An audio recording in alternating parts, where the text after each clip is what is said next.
స్తోత్రం. మన ప్రభువును రక్షకుడైన యేసుక్రీస్తు ప్రభు యొక్క అపారమైన ప్రేమ కృపను బట్టి అందరికీ ఆశీర్వాదం అనుగ్రహించబడును గాక. ఈరోజు క్రీస్తు ప్రభు శిలువ శ్రమల ధ్యానకుడిగా 22వ రోజు. అందరికీ ప్రేమపూర్వకమైన ఆహ్వానం. ఇంతకాలం క్రమంగా దైవాలయానికి వస్తున్న మీకు దేవుని దయను ఆశీర్వాదాన్ని మీతో ఉండును గాక. త్వరగా రండి, ప్రార్థన ప్రారంభించుకున్నాం. సాంగ్స్ పాడేవాళ్ళు ఇంకా కొంచెం ముందుగా వస్తారని ఆశిస్తున్నాను. దేవుడు మేము దీవించి ఆశీర్వదించి కనపరచను గాక. ప్రార్థన చేద్దాం. కృపామయుడ, దయమయుడ, రక్షక, మమ్ము సంరక్షించే అధిపతి తండ్రి, మీకు స్తోత్రాలు. మీ దయ వల్ల 22వ రోజు వరకు కొనసాగించినందుకు వందనాలు చెల్లిస్తూ ఉన్నాను. ఈ ప్రార్థన ఆశీర్వదించండి. దేవుడికి మహిమ, మాకందరికీ మేలును ప్రసాదించండి. ఆద్యంతము మీ సన్నిధి మాతో ఉంచండి. వచ్చిన ప్రతి బిడ్డను దీవించండి. రానున్న బిడ్డలు త్వరితగతిని ఈ స్థలానికి చేరుకునే భాగ్యం కూడా దయచేసి మీ ప్రేమ వాక్కుల చేత మా హృదయాన్ని ఆశీర్వాదకరంగా మార్చమని మా తండ్రియు మీ ప్రియ కుమారుడైన యేసుక్రీస్తు వారి పరిశుద్ధ నామములో అడిగి పెట్టుకున్నాం తండ్రి. ఆమేన్.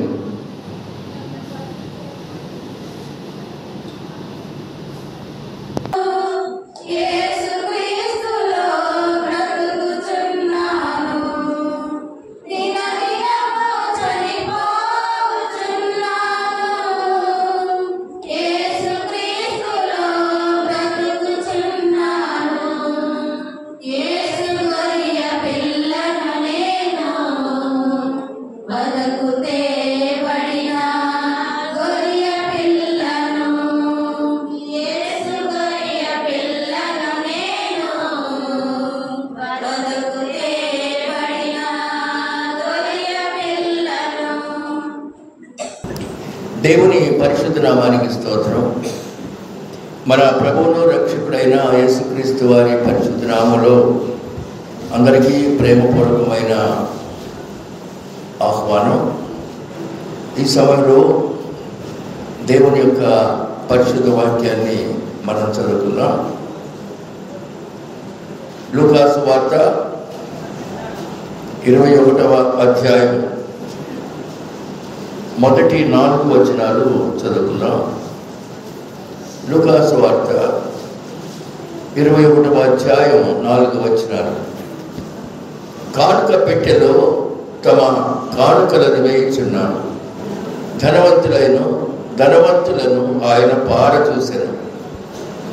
ఒక పేద విధవరాలు 2 కాసులు అందులో వేయించుండగా చూసి, ఈ పేద విధవరాలు అందరికంటే ఎక్కువ వేసినని మీతో నిజముగా చెప్పుచున్నాను.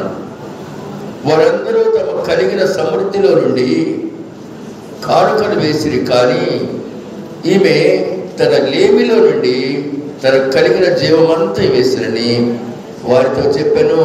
పరిశుద్ధుడైన తండ్రి ఈ వాక్యాన్ని మన అంతర వినికిడిలో దీవించునుగాక. ఆమేన్. ప్రార్థన చేద్దాం. సామ్రాజ్యం ప్రార్థన చేయమ్మా.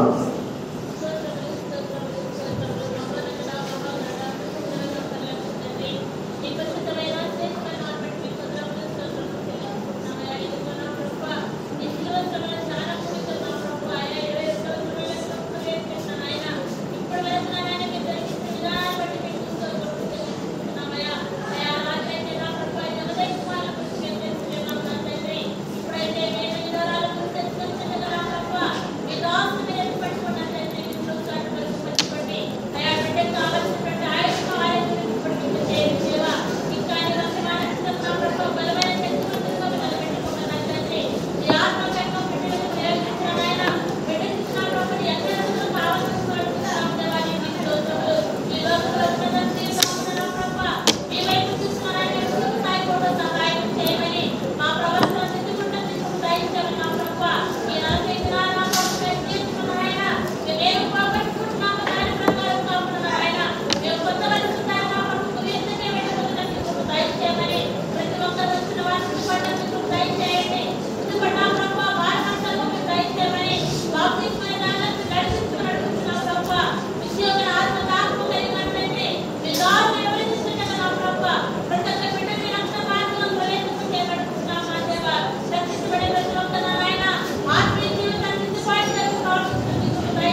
ఆమేన్.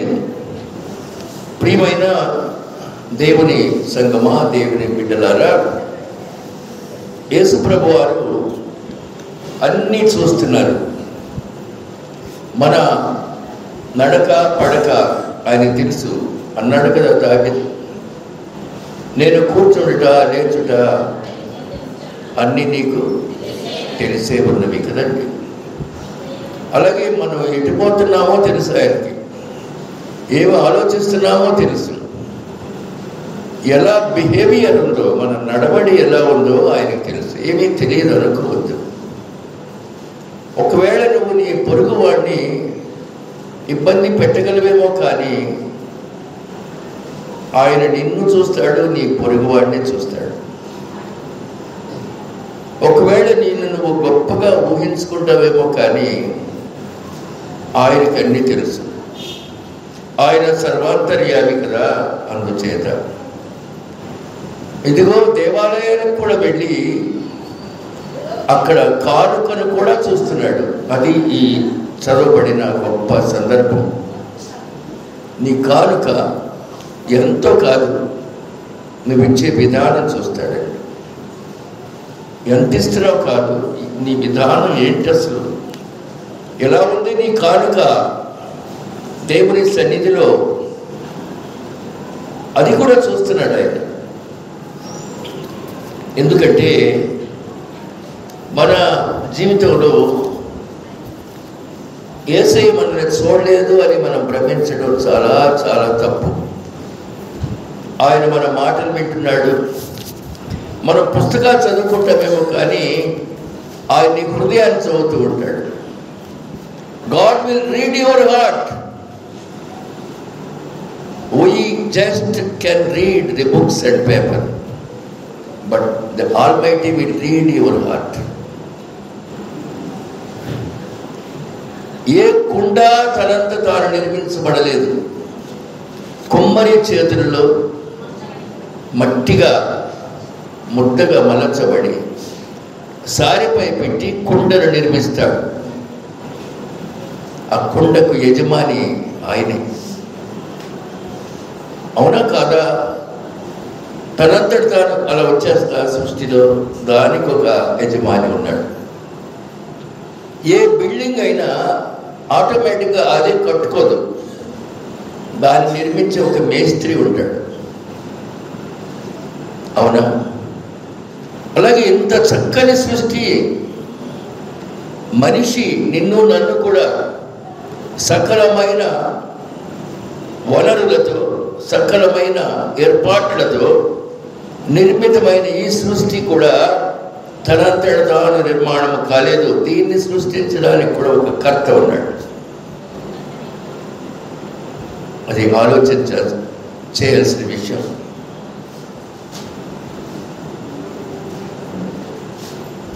బిడ్డలు ఫిజిక్స్ చదువుకుంటారు.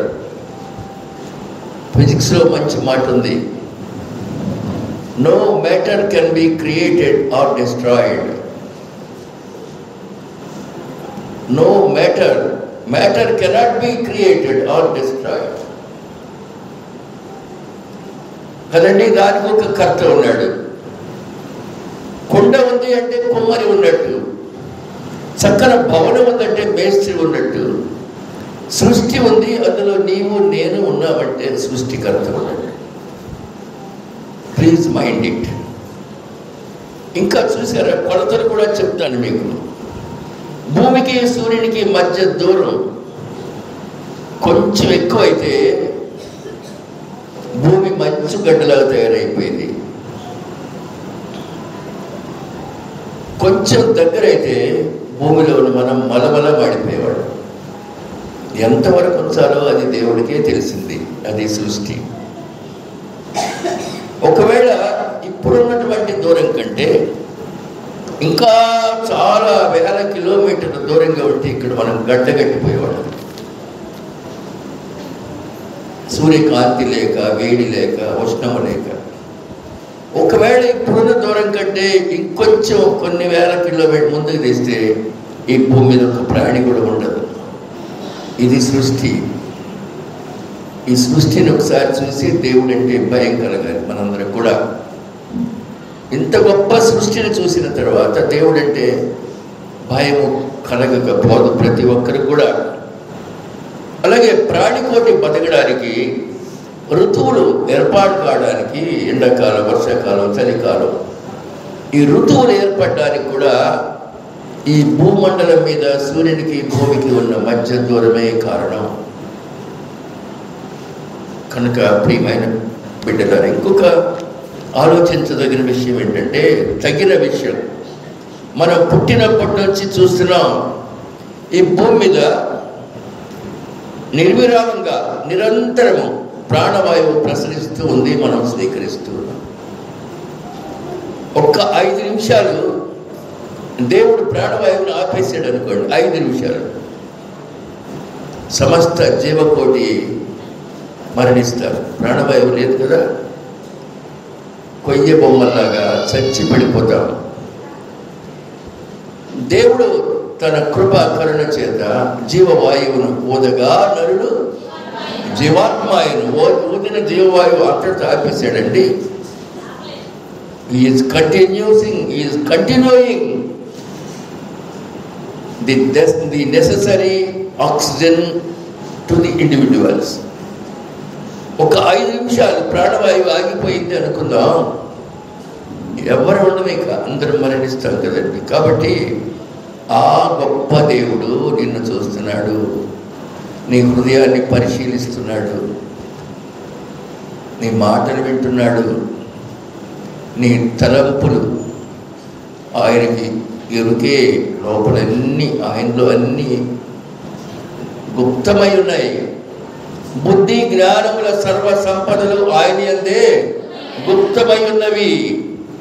ఇక్కడ చూడండి, యేసయ్య కానుక పెట్టె దగ్గర కూర్చున్నాడు.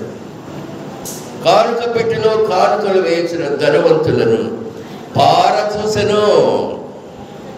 పారచూడటం అంటే అలా అందరినీ, ఓహో ఆయన పెద్ద సంచి తెచ్చి కూర్చున్నాడు, ఆయన చాలా రిచ్ మ్యాన్, ఆయన సిట్టింగ్ వేరుగా ఉంది, ఇదిగో కొందరు దీనంగా ఉన్నారు. చర్చికి వచ్చే వాళ్ళందరినీ పారచూస్తాడు ఆయన, కలియ చూస్తాడండి.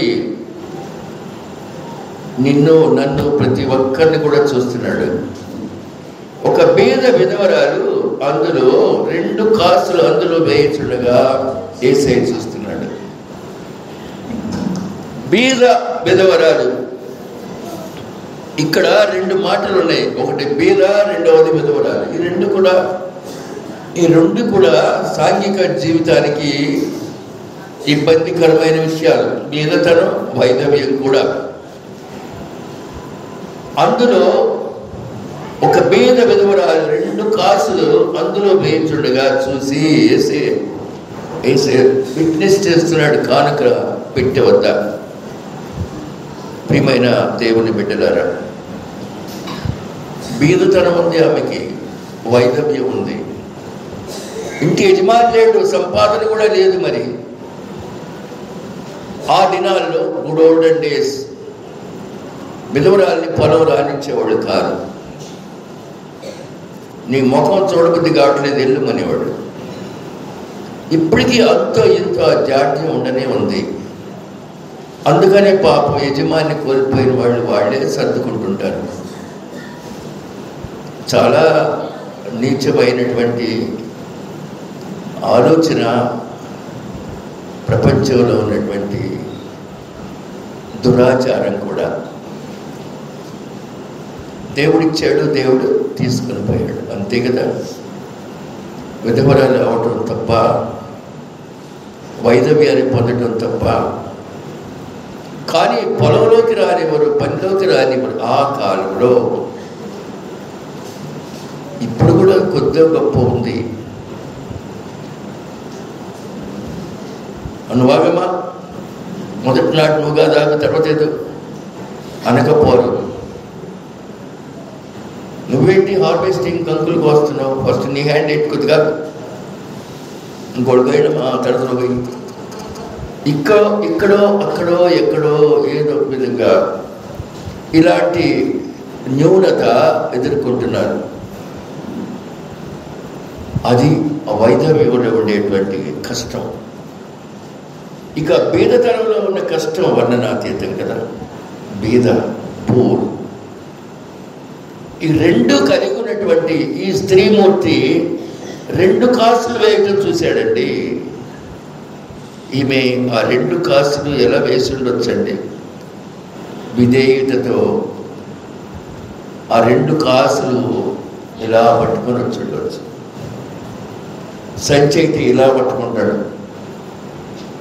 నేను కనుక వేస్తే అటు ఇటు చూసుకుంటా వేస్తాడు. 2 కాసుల బిడ్డ ఎలా వచ్చేది అనుకుంటున్నారు మీరు? చాలా సబ్మిసివ్నెస్. ఇలా వచ్చేటచ్చు. మేము కూడా హై స్కూల్ చదివే రోజుల్లో ఇంట్లో పావల రూపాయలు 4 తీస్తే అందరూ 2, 3, 5 వేయలేదు ఎప్పుడెవరు. ఆ పావులని మేమేం చేసామంటే కుర్రాళ్ళు ఎలా వేసామంటే సంచిలో చెయ్యి లోపలికి పెట్టేసేవాళ్ళు. అదేమి ఇదేది కాదు. ఈ పావుల పక్కోడు చూడబడ్డాడు. సంచితో ఎంత పొడవుంటే లోపలికి పెట్టేసేవాడు. ఆ రూపాయి వేసేవాడు పెట్టేస్తాడు.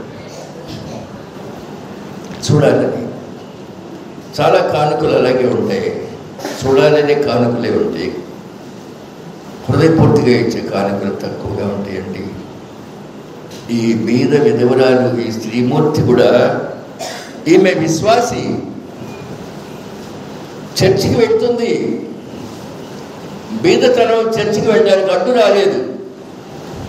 ఈరోజు నేను పనికి వెళ్తే నాకు 1 రూపాయి వస్తుంది అనుకోలే. బీదతనం ఉంటే కూడా అలాగే మనం కూడా దేవుని సన్నిధిలో ఇటువంటి తగ్గింపు జీవితాన్ని కలిగి ఉండాలి. అందరూ సత్సంలో తీసుకొచ్చేస్తున్నారు. ఈమె 2 కాసులు తీసుకొచ్చింది. ఆ 2 కాసులు అదే ఆమె జీవనం. ఆ రోజు జీవనం ఆ 2 కాసులే. జీవనం అంతా ఆనందం. అక్కడ మీకు చెప్పాను కదా, విధవరాలకి పని దొరకని రోజులు, భర్త ఆదాయం లేదు. ఈ కానుక ఒక దీనురాలి కానుక. అప్పుడు ఈ దీనురాలు ఏమనుకుని వచ్చిందో, కానుక వేసేటప్పుడు ఈ దీనత్వాన్ని ప్రభు చూస్తున్నాడండి. ఈనాడు దేవుడు మనల్ని చూస్తూ ఉన్నాడు. ఆయన హృదయాన్ని పరిశోధించేవాడని మాత్రం ఎవరు మర్చిపోతాడు. హృదయాన్ని, అంతరంగాన్ని పరిశోధించే దేవుడు. దేవుడు నన్ను పరిశోధిస్తున్నాడు, నిన్ను పరిశోధిస్తున్నాడు. ఎంత వాస్తవ సత్యమో! ఈ దినాల్లో మిక్కిలి బాధకరమైన స్థితిలో బెడ్ మీద పడి ఉన్న నాకు ఆ రోజులు గుర్తిస్తే చాలా బాధ. బెడ్ మీద నుంచి స్ట్రెచ్చర్ మీద పడేయాలి. ఎక్కడ కదలిక లేదు.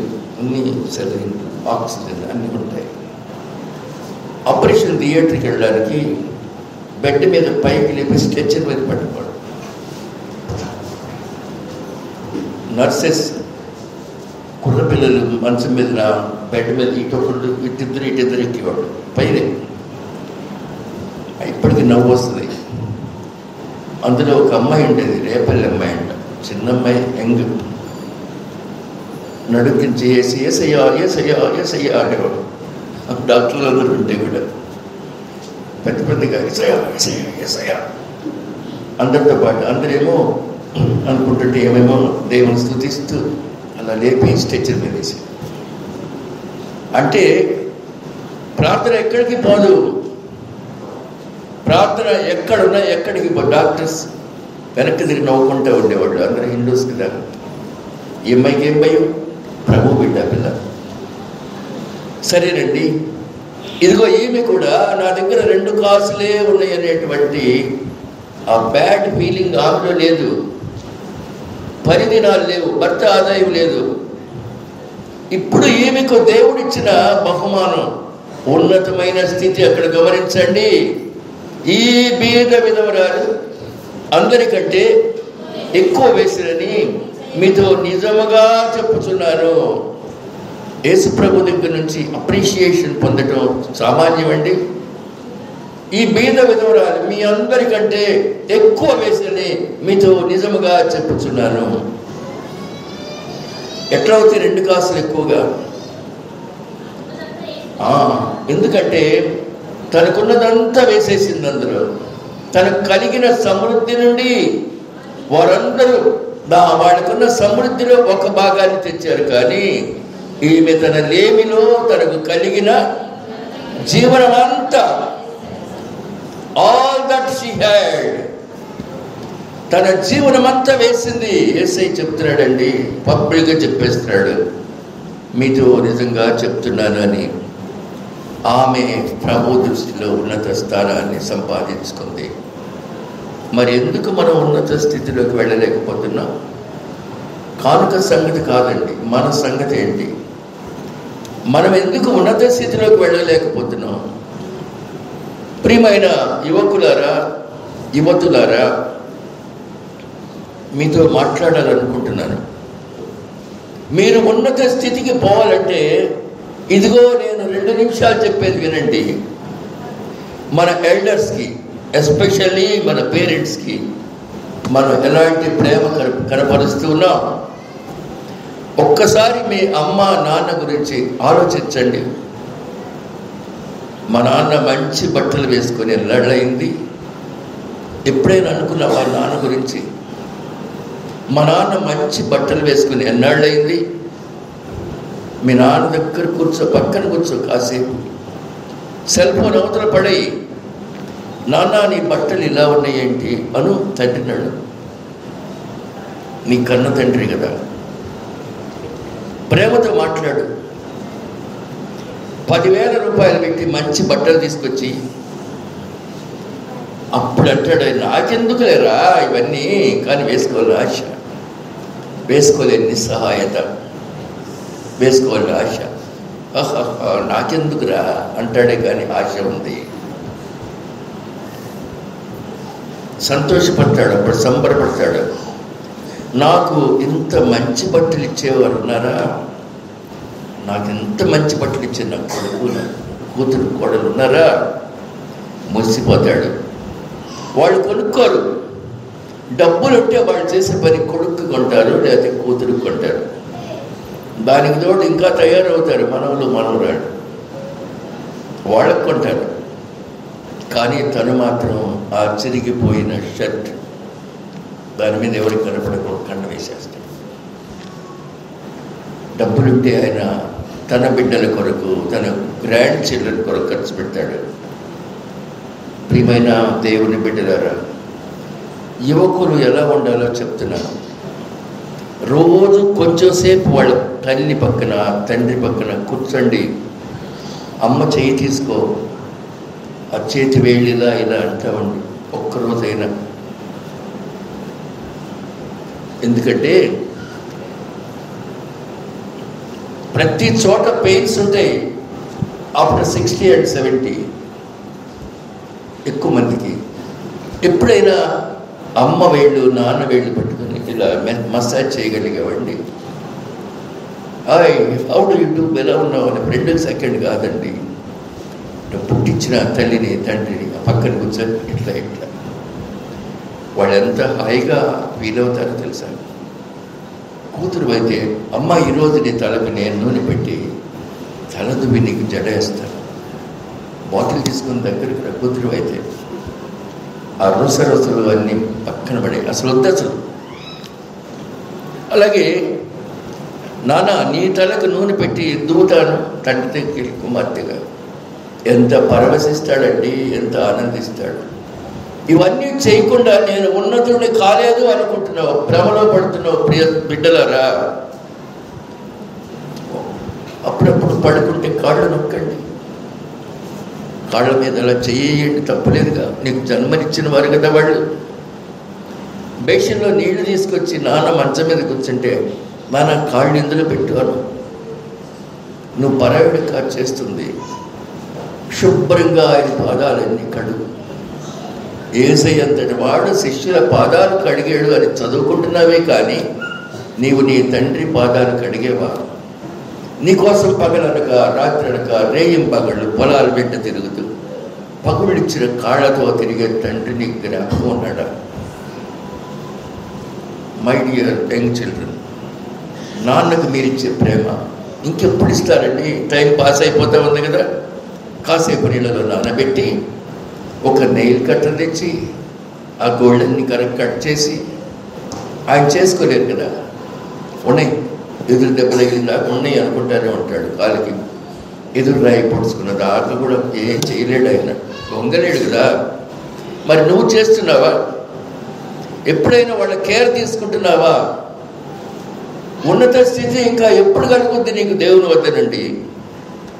ఇంకా చెప్పాలని ఉంది మీకు. బయటికి తీసుకెళ్ళి, అమ్మా నీకేమిష్టం, బండిక్కమ్మా, మదర్ని దృష్టిలో ఎలా ఉంది? వండటం పెట్టడం, అది మదర్ అంటే నీకు. వండటం పెట్టడం అంతే. Any addition with that? అమ్మ ఎందుకు పుట్టిందంటే నీకు వండటానికి పెట్టడానికి, అంతే. అంత కదా, పైకి ఏమి లేదు. అమ్మా ఈరోజు నా బండిక్కు, తీసుకెళ్ళు, మంచి హోటల్ తీసుకెళ్ళి ఆమెకు మంచి భోజనం పెట్టించు, ఆమె కళ్ళల్లో ఆనందాన్ని చూడు. అమ్మ ఏం తినాలనుకుంటున్నావు అడుగు. నా బిడ్డలకి ఇలాంటి క్వశ్చన్స్ కూడా వస్తాయి నా మీద. గౌతమ్ గ్రాండ్కి తీసుకెళ్ళు, ఏసీలో కూర్చోబెట్టు. అమ్మ ఏం కావాలి చెప్పే తల్లి, ఇదిగమ్మా ఇది చికెన్ దమ్ బిర్యానీ, ఇది మటన్ దమ్ బిర్యానీ, ఇది కాజు కూర, ఇవమ్మా. ఆమెని చేష్టురాలు అయిపోద్ది. నీ స్నేహితులతో తిరిగి వాళ్ళకి ఖర్చు పెట్టేది నీకేమి ఉన్నత స్థితి తేదండి. Love your mother. ఊరికినే I love my mother, my dad is my hero. What is this? ఊరిక చెప్పుకోవడానికేనండి. అమ్మా ఏం తినాలనుకుంటున్నావు? నా బిడ్డలు నాన్న ఎంత నా కడుపు నింపుతారా? అలాగే నాన్న ఐస్ క్రీమ్ తిని ఎంతకాలం అయింది, నీకోసం ఎదుగు ఐస్ క్రీమ్ తెచ్చాను తిను. నువ్వు గబగబా మెక్కేయటం, వీలైతే నీ బిడ్డలకు పెట్టడం, ఇదేనా ఇంతేనా? మీ తండ్రి కూడా ఒక ప్రాణి అని మర్చిపోతున్నావు. ఉన్నత స్థితి ఎలా వస్తుంది? కాబట్టి నీ బండి మీద తల్లిదండ్రులు కూర్చోబెట్టి మంచి హోటల్కి తీసుకెళ్ళి, నువ్వు ఎప్పుడైనా కడుపార భోజనం ఇచ్చావండి? నేను బిజీ అంటావా? ఏం బిజీ? నీ బిజీ సెల్ చూసుకునే బిజీగా ఇంకేమన్నా ఉందా? ఆఫీస్కి వెళ్తే ఆఫీస్ డ్యూటీ చేస్తావు, ఇంట్లో ఉంటే నీ బిజీ ఏంటి? ఆ సెల్ వారికి ఎత్తిట్టాను పడలేదు, అది పడే పక్కన కాసేపు అమ్మ కోసం నాన్న కోసం. జాగ్రత్తగా వినండి. ఇప్పుడు కాకపోతే ఇంకెప్పుడు చేస్తారు? వాళ్ళు రాలిపోయే టైం, వాళ్ళు రాలిపోతారు. RIP అని పెడతావు, rest in peace, my dad is my hero, I love my mother. What if you do so? అలాగే ఇంట్లో టిఫిన్ చేసి బయటికి పోతున్నావు, వెనక్కి కాదు వచ్చేయి, వెనక్కి వచ్చేసే. మదర్స్ డే అమ్మా అనగానే, అరే మదర్స్ డే నిన్న చెప్పావు కదరా నీకోసం, నీకు ఇష్టమని లడ్లు చేశాను, అవి చేశాను. అది కాదమ్మా మదర్స్ డే అంటే. మేము నీకోసం చేయాలమ్మా, ఈరోజు నువ్వేం చేయకూడదమ్మా. మదర్స్ డే అంటే మదర్ చిల్డ్రన్కి చేయటం కాదమ్మా, చిల్డ్రన్ మదర్కి చేయాలి అను. అప్పుడు ముద్దుగా అంటే నాకు తెలియదురా, మదర్స్ డే అంటే మంచి వంటలు ఉండాలి కావాలి అనుకున్నాను రా, అది అమ్మంటే. అర్థమవుతుందండి? అలాగే నీ దాపరికంతో నువ్వు దాచుకునే డబ్బులు దాచుకొని ఎప్పుడో ఫ్రెండ్స్తో కలిసి పెద్ద హోటల్కి వెళ్ళి ఎంజాయ్ చేద్దాం. ఆ దాచుకునే డబ్బులు అమ్మ నాన్నకు ఖర్చు పెట్టు, అమ్మ నాన్నకు సేవ చేయి. దట్ ఈస్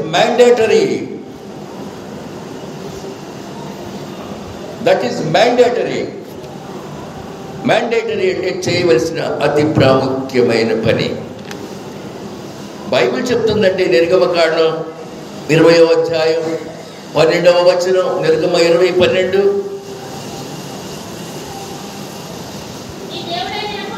నీ దేవుడైన యెహోవా నీకు అనుగ్రహించు దేశములో నీవు దీర్ఘాయుష్మంతుడగునట్లు నీ తండ్రిని నీ తల్లిని సన్మానించము. సన్మానం అంటే ఒక బోల్దండేసి సెలవు వేయటం కాదండి. ఇప్పుడు దాకా నేను చెప్పిన కార్యక్రమమే. ఎప్పుడన్నా ఒకసారి టేక్ ఛాన్స్ అండి. నీవు దీర్ఘాయుష్మంతుడు అవ్వాలి. ఇదిగో ఆ సహోదరి 2 కాసులు తీసుకొని దేవుని వాక్యం వినడానికి వెళ్ళిందండి. యాకోబు పత్రిక 1వ అధ్యాయం చూడండి ఒకసారి. యాకోబు పత్రిక 1వ అధ్యాయం 19వ వచనం. నా ప్రియ సహోదరులారా, మీరు ఈ సంగతి ఎరుగుదురు కనుక. అక్కడ జాగ్రత్తగా వినండి. ప్రతి మనిషి వినుటకు వేగిరపడువాడును, మాట్లాడుటకు నిదానించువాడును, కోపించుటకు నిదానించువాడై ఉండవలెను. చాలమ్మా. మనిషి అంటే అలా ఉండాలండి. ఏమ్మా? వినుటకు వేగిరపడువాడు, మాట్లాడుటకు నిదానించువాడు, కోపించువాటికి నిదానించువాడు. పరిశుద్ధ గ్రంథం చాలా రోజుల నుంచి వింటున్నారు కదా. వినుటకు వేగిరపడిన బిడ్డల్ని కొద్ది మందినైనా జ్ఞాపకం చేస్తానండి. వినుటకు వేగిరపడిన వారు బేతనియ మరియ ఎక్కడ కూర్చునేదమ్మా? యేసయ్య పాదాల దగ్గర. అంటే యేసయ్యకు భోజనం పెట్టాలి కాదు, ముందు ఆయన్ని సేవించాలి. వినుటకు వేగిరపడిన బేతనియ మరియ, వినుటకు వేగిరపడిన మగ్దలేనే మరియ. అలాగే వినుటకు వేగిరపడిన ప్రవక్త చెప్పే మాటలు విన్న మొట్టమొదటి అప్పము ఇచ్చిన సారెపతు స్త్రీ, మొదటి అప్పం నాకు ఇయ్యమ్మా, విందా లేదా? భలేవాడివేలే, నాకేం చాలదనుకుంటే అందా. వినుటకు వేగిరపడిన శ్రీమూర్తులు వారు. అటువలే వినుటకు వేగిరపడిన బిడ్డలందరూ కూడా. మరొకరున్నారు, లూదియా వ్యాపారం వదిలేసుకొని, అమ్మా దేవుని వాక్యం వినడానికి వెళ్ళలేదా? తుయతైర పట్టణస్థురాలు, ఉదారంగా పొడిని అమ్ముకునే తుయతైర పట్టణస్థురాలు వినుటకు వేగిరపడి వాక్యం వినడానికి పౌలు మాట్లాడే ప్రాంతానికి వెళ్ళిపోయింది. ఇంకా అండి, సుకారుని ఊరి నుండి కడవ తీసుకొని యాకోబు బావి వద్దకు వచ్చిన బిడ్డ కడవ విడిచిపెట్టి పరుగును వెళ్ళిపోయింది. వాక్యాన్ని వినడానికి వేగిరపడి తన హృదయంలో గొప్ప ఆలోచన రాగా, ఈ మాటలు మా సుకారు అనే ఊరి వారందరికీ చెప్పాలి. వేగంగా వెళ్ళింది. ఆ స్త్రీ యొక్క మాటలను బట్టి ఆ ఊరి వారందరూ కూడా అనేకులు విశ్వాసం. క్రాడు ఆ స్త్రీ ఎవరండి? ఆమె క్యారెక్టర్ ఏంటి? చెడ్డది కదా. ఇప్పుడు ఆ ఒక్క స్త్రీ యొక్క మాటలను బట్టి ఊరి వారందరూ కూడా దేవుని యందు విశ్వాసం ఉంచారు. అది వినుటకు వేగిరపడ్డం. మాట్లాడటకు నిదానించిన వారిని గుర్తు చేయండి. ఎస్తేరు, ఒకవేళ నేను పోవడం తప్పైతే నేను మరణిస్తాను, కానీ నా యూదా జాతిని కాపాడుకోవాలి. అప్పటి వరకు నిదానించింది. నువ్వు రాణి అయినంత మాత్రాన మాకు సహాయం దొరకదనుకున్నావా? ఎవరన్నారు? మొద్దికాయ పినతండ్రి అన్నాడు. నువ్వు ఈ దినమున నువ్వు మాట్లాడకుండా ఉన్నావు. నువ్వు రాణి అయినంత మాత్రాన యూదులకు విడుదల కలగదనుకుంటున్నావా? యూదులకు సహాయం విడుదల వేరొక చోట నుండి వచ్చిన ఆమె మాట్లాడడానికి నిదానించిన బిడ్డ. ఇంకొకరెవరు మాట్లాడడానికి నిదానించిన బిడ్డ? రుతు, హన్నా, వెరీ గుడ్. అబీగయలు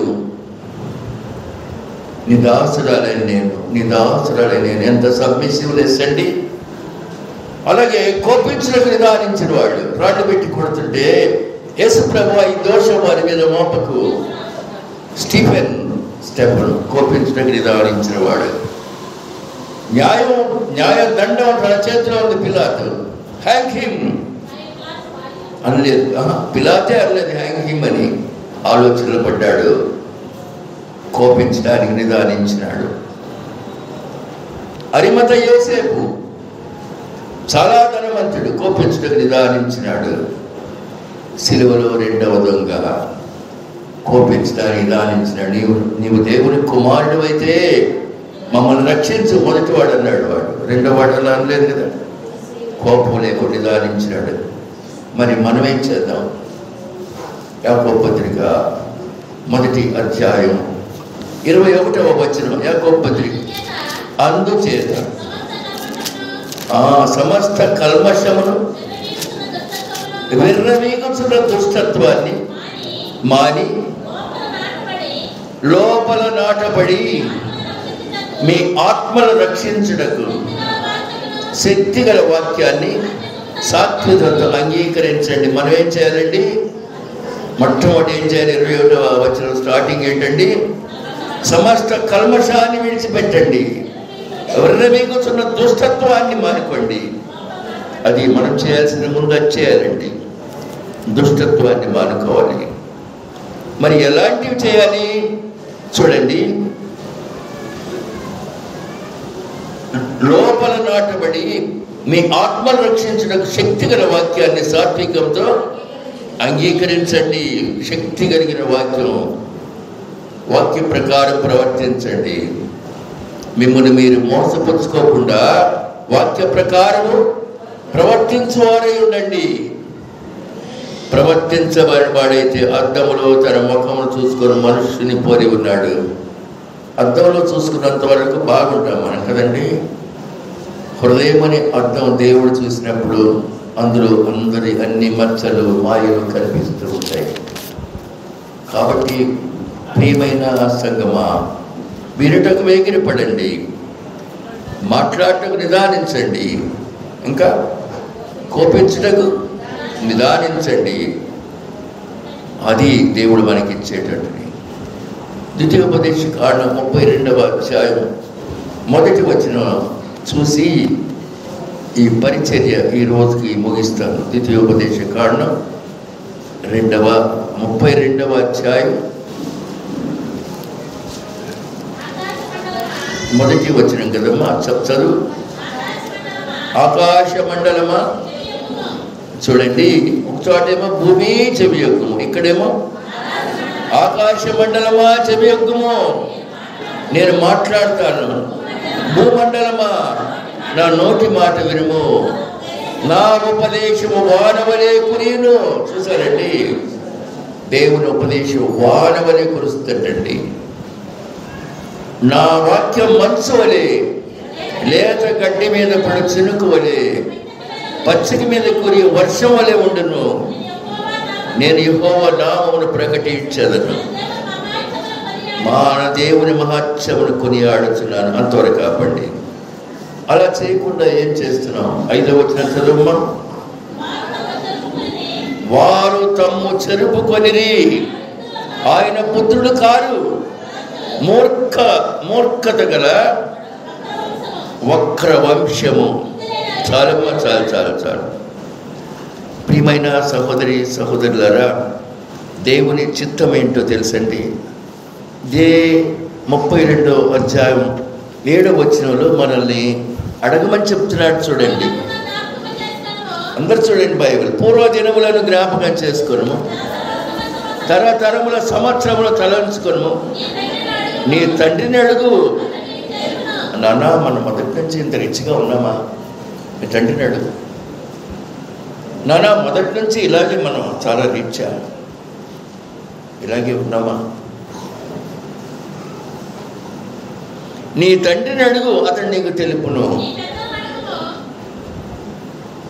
నీ పెద్దలను అడుగు, వారు నీతో చెప్తారు. నీ పెద్దలను అడుగు, మా చిన్నప్పటి నుంచి ఇలాగే ఉన్నామా? లేదయ్యా, అప్పట్లో చాలా బీద జీవితం అని చెప్తారు. నీకు తెలియకపోతే వాళ్ళని అడగమంటున్నాడు దేవుడు. పూర్వదినాన్ని జ్ఞాపకం చేసుకో. ఇదే 32:10 చూడండి. అరణ్య ప్రదేశములోను భీకర ధ్వని గల పాడైన ఎడారిలోను వారి కనుగొని ఆవరించి పరామర్శించి తన కనుపాపన వలె వారిని దేవుడట కనుపాపన వలె. కనుపాప అంటే కన్నుగుడ్డండి. పొరపాటుని ప్రాణ స్నేహితుడు మాట్లాడుతా వాడి వేలుని కంటి మీద పడిందంటే ఏం చేస్తావు తెలుసా? వెంటనే అబ్బా అంటావు. కనుపాప అంటే ఎంత సెన్సిటివ్ కదా, sensitive organ of the body. ఎవరన్నా మీ ఇంట్లో నీ తల్లికి నీ చెయ్యిలు తగిలినట్టు నెట్టేస్తుందాం, ఎందుకంటే కాపాడుకోవాలి. దేవుడు ఏమంటున్నాడో చూడండి. వాని కనుగొని ఆవరించి పరామర్శించి తన కనుపాప వలె వారిని కాపాడేదను. ఎంత మంచి దేవుడండి. పక్షిరాజు గూడు రేపి తన పిల్లల పైన అల్లాడుచూ రెక్కలు చాపుకొని వాటిని పట్టుకొని రెక్కల మీద వాటిని మోయినట్లు యెహోవా వారిని నడిపించెను. వేద సత్యం అండి. Veda Satyam, the truth of the divine Bible. Veda Satyam ఇది. యెహోవా మాత్రం అని నడిపించెను. 13 భూమి యొక్క ఉన్నత స్థలం లేని వారిని ఎక్కించెను. చాలు. భూమి యొక్క ఉన్నత స్థలాలండి. భూమి యొక్క ఉన్నత స్థలాలను ఎక్కించాడు దేవుడు. పొలముల పంట వారికి తినిపించను. అవును, ఎస్, నీ పొలముల పంట నువ్వు తింటూ ఉన్నావు. కొండ నుండి తేనెను, చెకుముకి రాజు నుండి నూనెను అతనికి జుర్రించను. ఆ దినాల్లో ఆవు మజ్జిగను, గొర్రె మేకల పచ్చిపాలను, గొర్రె పిల్లల కొవ్వును, భాషాను పుట్టేళ్ళ. చాలమ్మా. 15 ఒకసారి చూద్దాం. యెషూరును కొవ్వినవాడే. యెషూరును అంటే పుట్నోట్లో ఏముంది? ఇశ్రాయేలు కొవ్వినవాడే, కాలు జాడించను. నీవు కొవ్వి బలిసి మందుడవైతివి. వాడు తను పుట్టించిన దేవుని విడిచెను. రక్షణ శైలమును తృణీకరించెను. చాలమ్మా. వీరంతా విశ్వాసం లేని పిల్లలండి. తృణీకరించిన వారు యెషూరును, ఇశ్రాయేలు వంశం ఆయన తృణీకరించింది. అందుచేత అనేక సంవత్సరాలు యుద్ధాలు జరిగినాయి వారికి. ఈ అరణ్యంలో మమ్మల్ని చంపడానికి తెచ్చేవని ఒకసారి గొణిగారు. నీళ్లు లేకుండా చావడానికి తెచ్చేవా అని. ఆ గుప్తులో ఉన్నప్పుడు కుండల వద్ద కూర్చొని మేము మాంసం తినేవాళ్ళం. ఇక్కడ ఏది మాంసం? ఎంత మంచి దేవుడండి. దేవుడు పైనుండి ఆహారాన్ని పంపాడు. ఎన్ని టన్నులో చెప్పగలవా మీరు? టన్నుల భోజనం కురిసేందట్లా. టన్నుల మాంసాహారం. దేవుడు నీకు 1 కేజీ ఇవ్వలేడు, టన్నులు ఇచ్చాడనమాట. అలనాటి ఇశ్రాయేలు యెషూరును ఈ పేరు పెట్టి మనందరూ పిలుస్తున్నాడు ఆయన. జాగ్రత్త, విశ్వాసం లేని బిడ్డగా ఉండొద్దండి. కుబ్బినవాడై కాలు జాడించవద్దు. కొవ్వు బలిసి మందుడు అవ్వద్దు. వాడు తను పుట్టించిన దేవుని విడిచిపెట్టేశాడు. రక్షణ శైలాన్ని తృణీకరించినాడు. మనం అలా తృణీకరించకుండా ఈ రాత్రి దైవ వర్తమానం వినుచున్నటువంటి ప్రియమైన దేవుని బిడ్డలారా, మనం ఏం చేయాలో, ఎలా ఉండాలో, ఎలా ప్రవర్తించాలో యేసయ్య ఈరోజు రాత్రి మనకు ఈ యొక్క ఆశీర్వచన వాక్యాన్ని అనుగ్రహిస్తూ ఉన్నాడు. అలాగే ఆ దీనురాలైన బీద విధవరాల్ని ప్రేమించి ఆశీర్వదించిన దేవుడు మన వైపు కూడా చూస్తున్నాడు. యెహోవా కన్నులు ప్రతి వారిని చూస్తూ ఉన్నాయి. యెహోవా కన్నులు లోకమందంతటా సంచారము చేయించున్నది. ఎప్పటి నుంచి ఎప్పటి వరకమ్మా? Yes, you are right. సంవత్సరాది మొదలు సంవత్సరాంతం వరకు యెహోవా కన్నులు సంచారం చేస్తున్నాయి. ఆయన కను సంచారంలో నీవు, నేను, మనం అందరం ఉన్నాం కనుక ఎన్ని సమస్తమైన దుష్టత్వాన్ని, కల్మషాన్ని అన్నీ విడిచిపెట్టి ఆయన పాద సన్నిధిలో వర్తిల్లుతాం. ప్రియమైన యువతి యువకులారా, దేవునిని ఉన్నత శిఖరానికి ఎక్కించాలంటే నీవు మొట్టమొదటి చేయవలసిన పని ఇంట్లో వాళ్ళని, నీకు జన్మనిచ్చిన వాళ్ళని, నీవు దీర్ఘాయుష్మంతుడగినట్టు తల్లిని సన్మానించు. ఆ ప్రకారం జీవించినట్లయితే దేవుడు నిన్ను ఉన్నతమైన స్థలం మీదకి ఎక్కిస్తాడు. నీ మీద తన కరుణాహస్తం తోడుగా ఉంచుతాడు. ఆయన కృప, ఆయన దయ నీ మీద ప్రోక్షిస్తాడు. అట్టి దేవుని జ్ఞాపకం చేసుకొని దేవునికి ఇచ్చినటువంటి తల్లిదండ్రులను సన్మానించి దేవుని చేత స్తుతించబడు, ప్రేమించబడు, హెచ్చరించబడు. ఈ బీద విధవురాలు తన జీవనం అంతా వేసింది. ఎంత గొప్ప ధన్యత అండి. కనుక కానుకన్న ముందు ఆమె వచ్చే పద్ధతి చూస్తున్నాడు. ఆమె విధేయత, విశ్వాసం. ఒక కాసు కూడా లేని బిడ్డ డబ్బు కోసం కాసులు వస్తాయని ఎటు వెళ్లకుండా ఆ రోజు పరిశుద్ధ ఆదివారం చర్చికి వచ్చి తనకున్నదంతా వేసేసింది. సాయంకాలం తాను ఎలా బ్రతకాలో యేసయ్య దారి చూపిస్తాడు. ఆయన నమ్ముకున్న మనకి యేసయ్య దారి చూపించేవాడై ఉన్నాడు. ఉన్నత స్థలం లేదు ఎక్కించేవాడై ఉన్నాడు. ఈ ప్రభు మాటను బట్టి మీరందరూ సిద్ధపడి ఈ శ్రమల ధ్యాన కూడికలో ఆశీర్వచనాలు పొందెదరుగాక. ఆమేన్. ప్రార్థన చేద్దాం. కృపామయుడ, దయమయుడ, రక్షకుడ, ఈ రాత్రి నీ బిడ్డలతో 22వ రోజు వాక్యం అందించే భాగ్యం మాకు దయచేసినందుకు వేలాది స్తోత్రాలు చెల్లిస్తూ ఉన్నాను. బిడ్డలు ప్రేమించండి, ఆశీర్వదించండి. ప్రభువా, నీవు దీర్ఘాయుష్మంతుడగునట్లు తల్లిని తండ్రిని సన్మానించమని చెప్పారు. అలాగే మా ప్రవర్తన, మా పరిస్థితి, కూర్చుండట, లేచుట, పనుట, నడవట అన్నీ కూడా చూస్తున్న దేవుడు. బిడ్డలతో మీ ప్రేమ వాక్కులు హెచ్చరికగా దయచేసినందుకు స్తోత్రాలు చెల్లిస్తూ ఉన్నాను. బిడ్డలందరినీ ప్రేమించండి, దీవించండి. కుటుంబంలో మొట్టమొదట మా యువతలను తల్లిని తండ్రిని ఘనపరిచి దేవుడి వద్ద నుంచి కృపను పొంది ఉన్నత స్థలాల్లో వారు ఉండే భాగ్యం దయచేయమని. ఈ దీనురాలైన పేద విధవరాలు అందరికన్నా ఎక్కువ వేసిందని దేవుని చేత స్తుతించబడినట్లు కానుకను బట్టి కాక హృదయాన్ని బట్టి ఆశీర్వాదాలు పొందింది. అట్టి దీవిన ఆశీర్వాదాలు ఇక్కడున్న బిడ్డలందరికీ ప్రసాదించి మా అందరికి దయచూపమని మా ప్రభువును రక్షకుడని యేసు నామములో అడుగుచున్నాము తండ్రి. ఆమేన్. మన పరమ తండ్రి దేవుని కృపయు పరిశుద్ధాత్మ దేవుడు అన్యోన్య సహాయము, ఆయన ఆశీర్వచనం కూడి ఉన్న మనకును, ఆయన వాక్యం విరిచిన ప్రతి బిడ్డకును వినుటకు వెలిగిన పడుటకును ఒప్పించినట్లు నిదానించు వారిను అయ్యుండి ఆయన జీవవాక్యం చేత పట్టుకొని జ్యోతులుగా ఇక్కడి నుంచి వెళ్ళే భాగ్యం మన జనులకు సదాకాలం యేసు దేవుడు అనుగ్రహించును గాక. ఆమేన్. అందరికీ